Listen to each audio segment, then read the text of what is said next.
¿Listo? ¿Ya está? Bueno, abuelito, empezame a contar lo de la guerra. ¿Cómo empezó? ¿A qué partido? Todo que ya hablamos. Bueno, la guerra no empezó en la península ibérica, empezó en Marruecos. Marruecos entonces era una colonia española en el norte de África y ahí empezó el movimiento. Un 22 de junio de 1936 empezó ahí. Y Franco tampoco estaba en la península, estaba de comandante en jefe en las Islas Canarias. Y inmediatamente que estalló el movimiento en Marruecos, Franco tomó el avión y se fue a África. Y ahí, pues sí, se pusieron de acuerdo que quién iba a comandar la guerra española o la guerra civil, y era Franco. Y Franco volvió ya a las Islas Canarias. Bueno, y entonces ahí fue donde empezó a transportarse las tropas de Marruecos a la península por intermedio de la aviación. La aviación era toda italiana y ahí transportaron hombres, porque entonces las circunstancias estaban dadas para triunfar nacionalmente, porque la península estaba ocupada todavía por el gobierno republicano y ahí pues ellos se vieron obligados a transportar tropas españolas que estaban en Marruecos a la península y las desembarcaban en Sevilla, y ahí pues ahí empezó el movimiento. Y en Sevilla enseguida tomaron Sevilla y se puso de comandante en jefe Sevilla Queipo de Llano, un comandante que le llamaban Queipo de Llano. Era un borracho totalmente, porque ese antes era republicano y después pues se volvió fascista. Bueno, y las circunstancias estaban dadas para el triunfo nacional, porque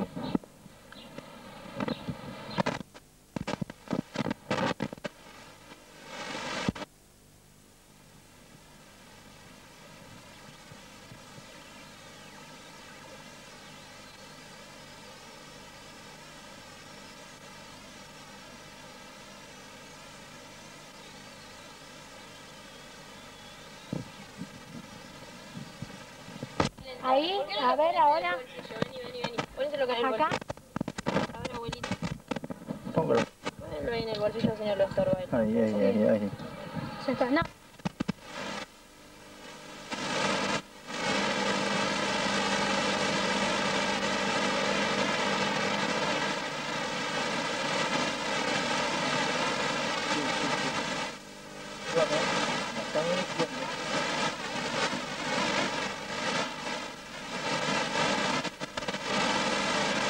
Cuadro si lo agarro, ¿no?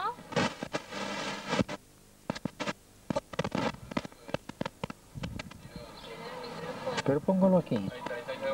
Ahí está, bien.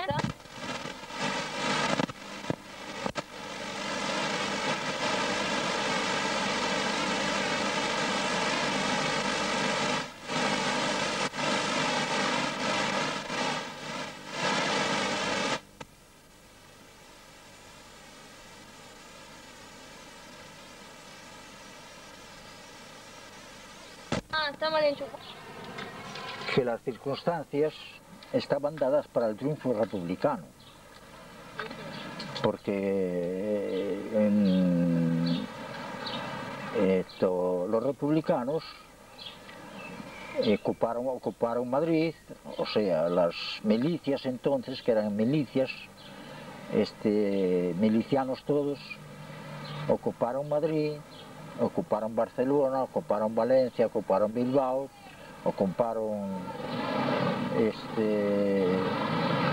Málaga y muchas muchas ciudades. Y bueno, pero las circunstancias estaban dadas para el triunfo. Pero resulta que el nazismo alemán estaba en la cima entonces internacionalmente. Era el que cortaba el bacalao, el nazismo alemán y el fascismo italiano. Entonces Franco recibió toda la ayuda de Alemania y de Italia. Y hubo 50.000 italianos que lucharon a favor de Franco.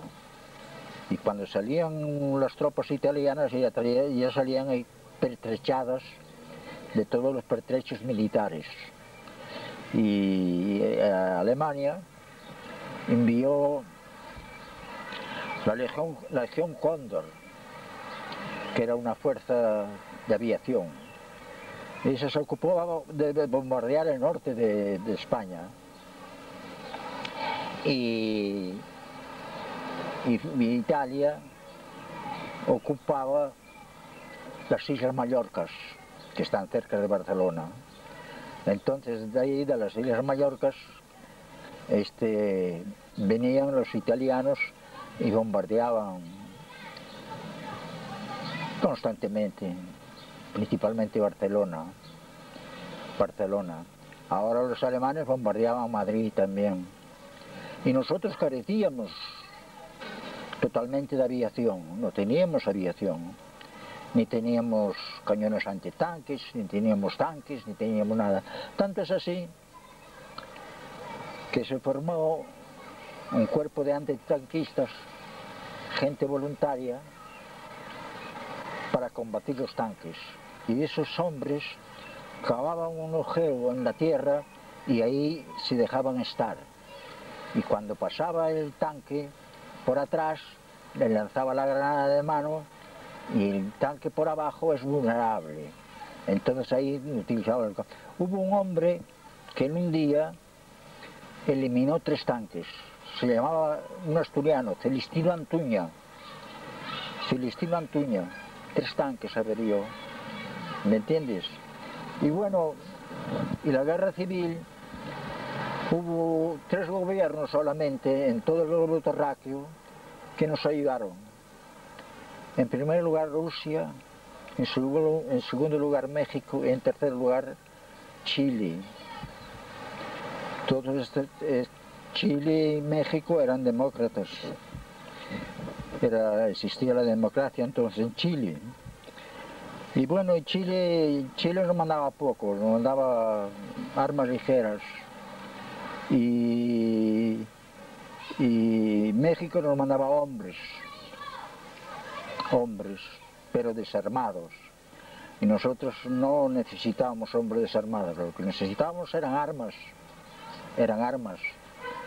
porque se dio el caso, para la toma de Madrid hubo que tomar los cuarteles para hacernos con armas, ¿comprendes? Y como la toma de Madrid, todas partes. Y bueno, y ahí pues ahí se desarrolló la guerra durante 3 años.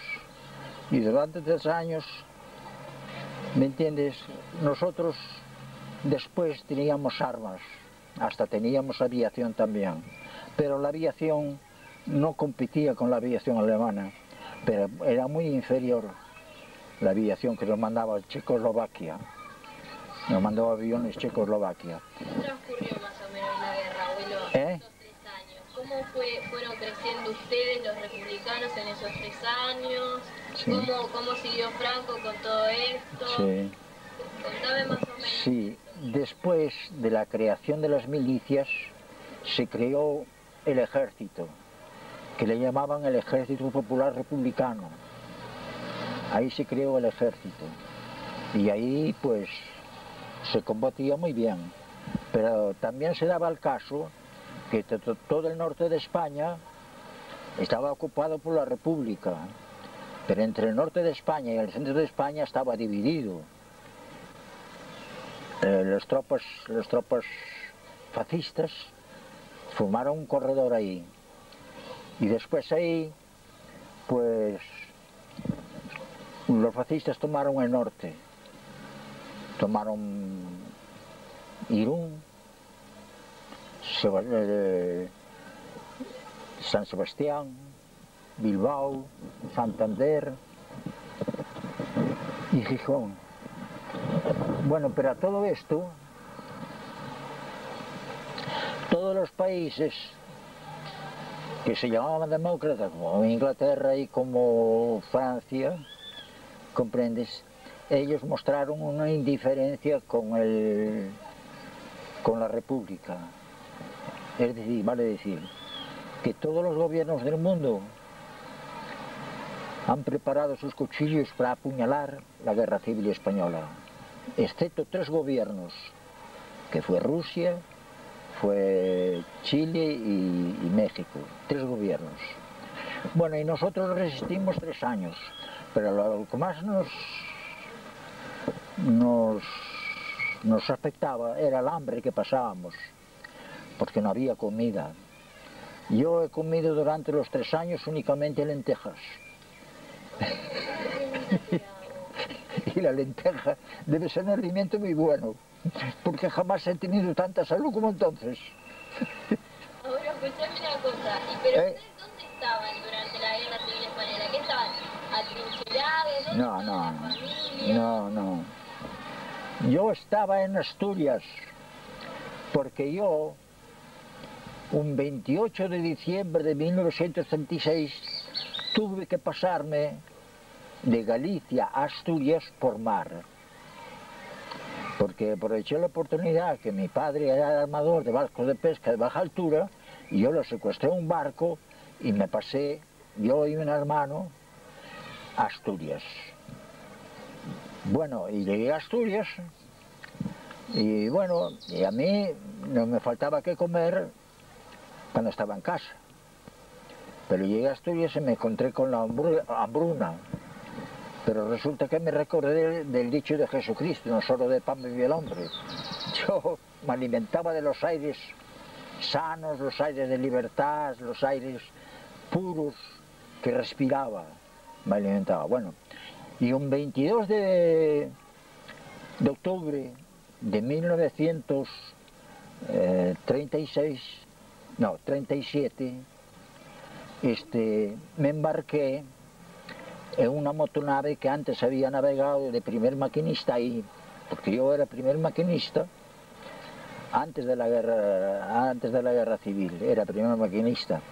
Y cuando estalló el movimiento, a mí me sacaron el título y yo no podía ejercer, ¿me entiendes?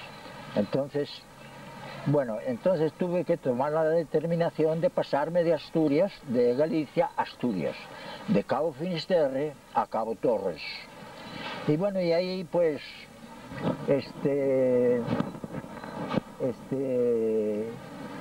tomamos la determinación de marcharnos. Pero yo tenía intenciones de marcharme.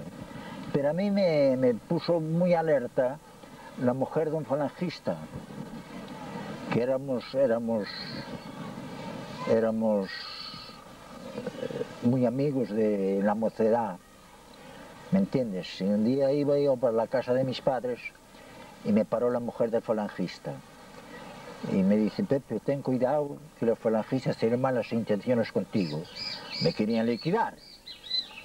Entonces, como las astas del toro estaban muy cerca de la espalda, pues yo esperaba marcharme, pero en la primavera, y no navegar en un barco de 12 metros de eslora, que era una cáscara de nuez en pleno Atlántico en invierno, y después navegar en el mar Cantábrico, ¿me entiendes? Y ahí llegamos a Asturias, y no recalamos a Gijón, fuimos a recalar a un pueblo de pescadores. Había pueblos que estaban con la Guerra Civil Española, había en otros lugares que no. Que no, claro, naturalmente.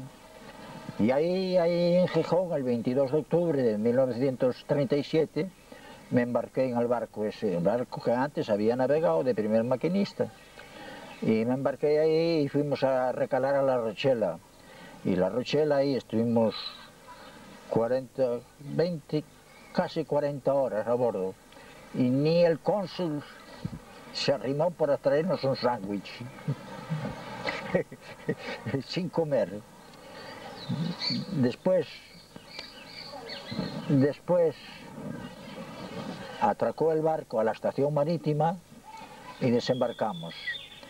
Bueno, y al desembarcar nos daba un vaso de café con leche con un sándwich. El Socorro Rojo Internacional nos dio eso, ¿me entiendes? Y ahí tomamos el tren vía Canfranc. Una pregunta. El pueblo de Calanda, ¿qué lugar ocupó en la guerra? ¿Cómo? El pueblo de Calanda. Calandria. Calandria. ¿Qué lugar ocupó en la guerra? No sé. No, el pueblo que fue más nombrado en España fue Guernica.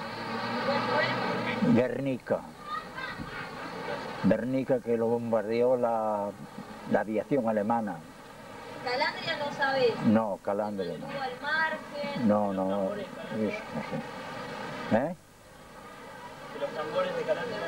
No. No, pero por eso. Y su pueblo. Por Madrid. Ah, en Madrid dijo que estuvo bombardeado por los nazis.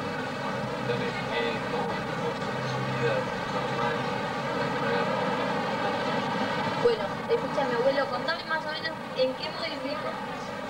¿En qué? ¿En qué modificó la guerra tu vida? Esos 3 años de guerra civil española, ¿qué modificaron? ¿Te volviste? En el día normal, ¿cómo cambió su vida antes de la guerra? ¿Cómo era? En el día normal. Las cosas que hacía usted antes de la guerra y las cosas que tuvo que dejar de hacer y pasar a hacer. No, mi vida normal era de primer maquinista. De primer maquinista era mi vida normal. Primer maquinista naval. Bueno, pero ahí tuve que dejarlo. Y durante la guerra, pues siempre he trabajado por mi profesión. Trabajaba en el parque automotor contra aeronaves, que se denominaba DCA, Defensa contra Aeronaves.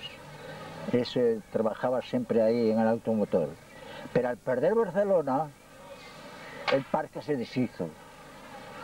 Entonces fuimos a un lugar, una aldea fronteriza que le llamaban Camprodón. Ahí me entiendes,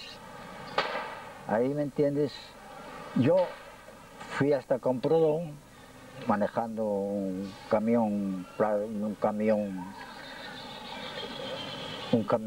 de último grito, porque era un camión fantástico de marca Autocar norteamericano, y era un camión de quinta multiplicada y alta y baja en la diferencial, y frenos a aire comprimido, que nadie los tenía. Era un camión extraordinario. Bueno, ya fui allí, pero resulta que un día estaba durmiendo y viene el capitán y me dice: Díaz, tienes que prestar servicios momentáneamente, estos 2 meses antes de terminar la guerra, servicios momentáneamente a un grupo de artillería antiaérea. Dije, bueno, cuídeme mi equipaje. Dice: no te preocupes, vete. Bueno, y fuimos, fui yo y un andaluz, también era mecánico. El andaluz se llamaba Jiménez. Bueno, era de Jaén. Bueno, y fuimos, y delante de nosotros y un motorista guiándonos por el camino, porque no caminábamos por la carretera, sino por caminos transversales. Bueno, fuimos ahí, llegamos ahí, y ahí que momentáneamente ya me requisaron para todo el servicio, y yo desempeñaba doble misión, porque conducía el camión, y el camión arriba llevaba la cocina, cuando había que desplazarse la cocina, y atrás enganchado un cañón. Entonces yo...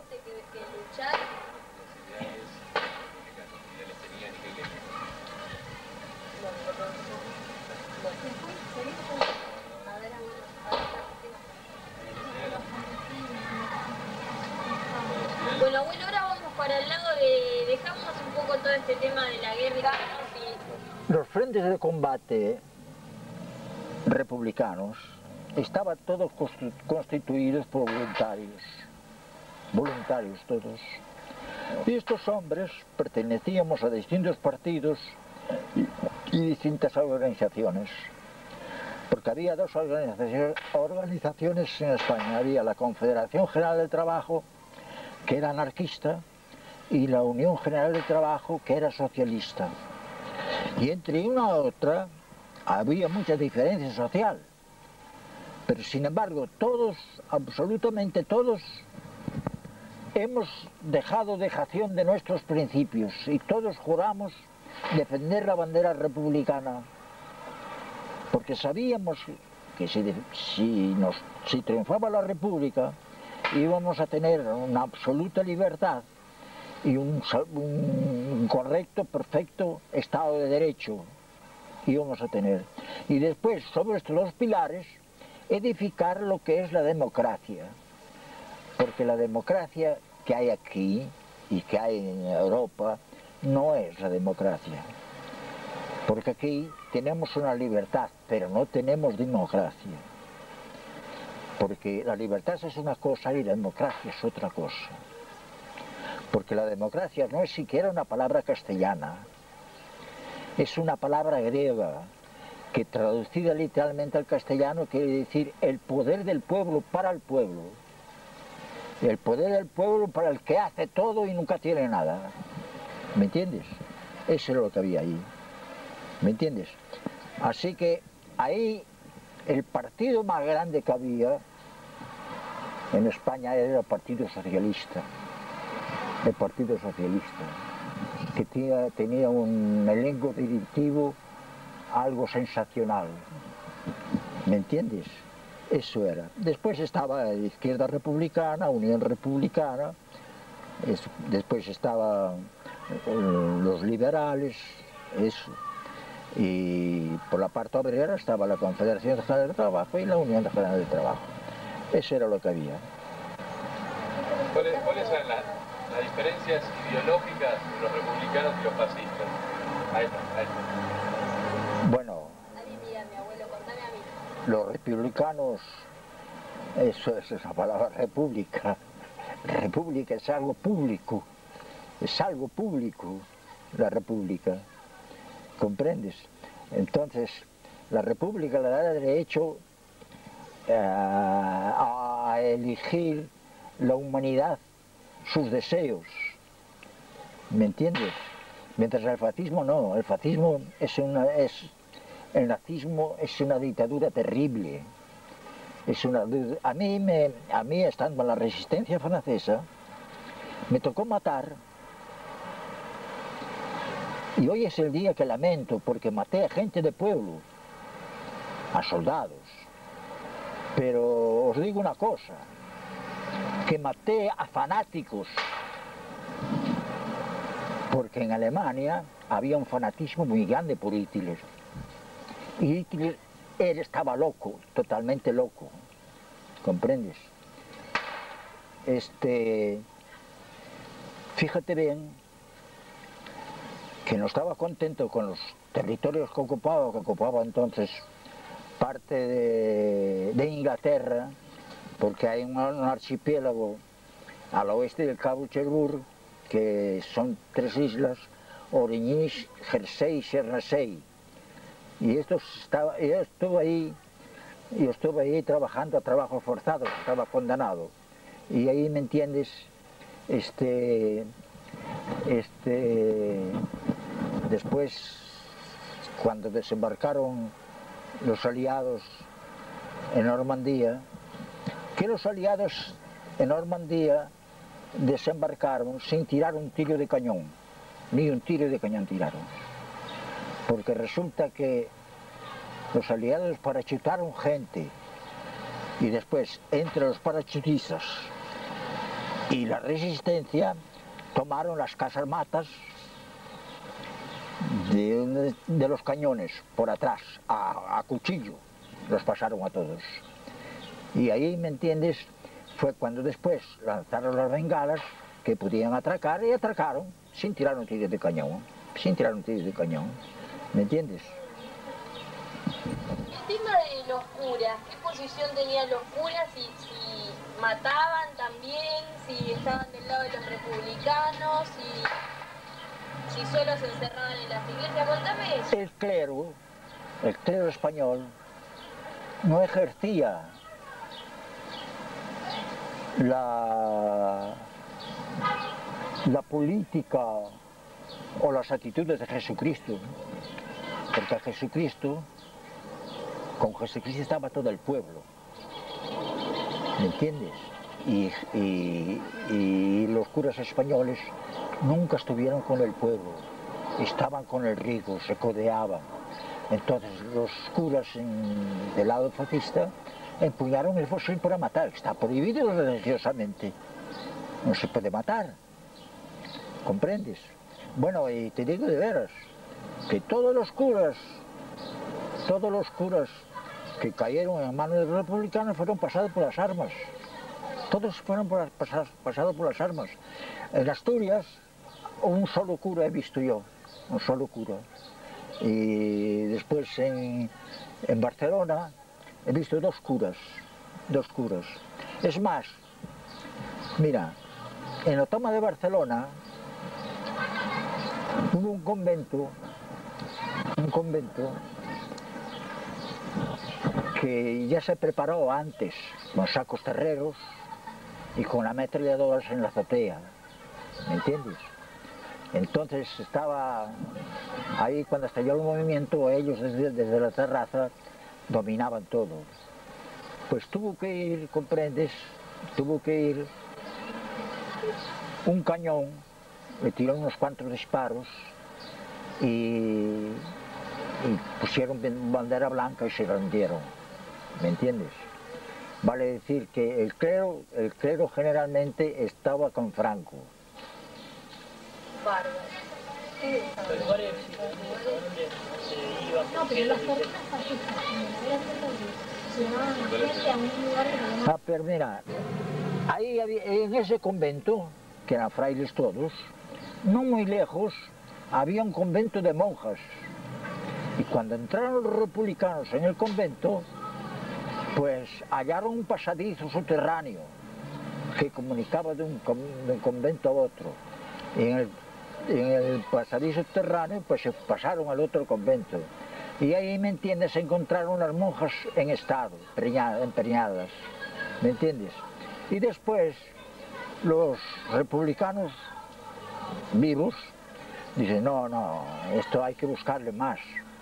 Hay que buscar qué le hacían a las criaturas, y encontraron un cementerio de infantes sepultados.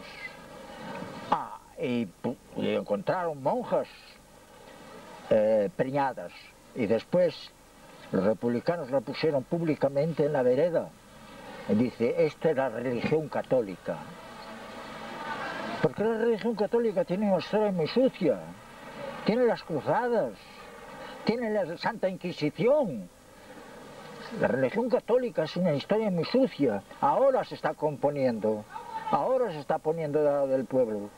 Pero antes cuando la Revolución Francesa, el primer terrateniente de Francia era la religión católica, que fomentaba la esclavitud. ¿Entiendes?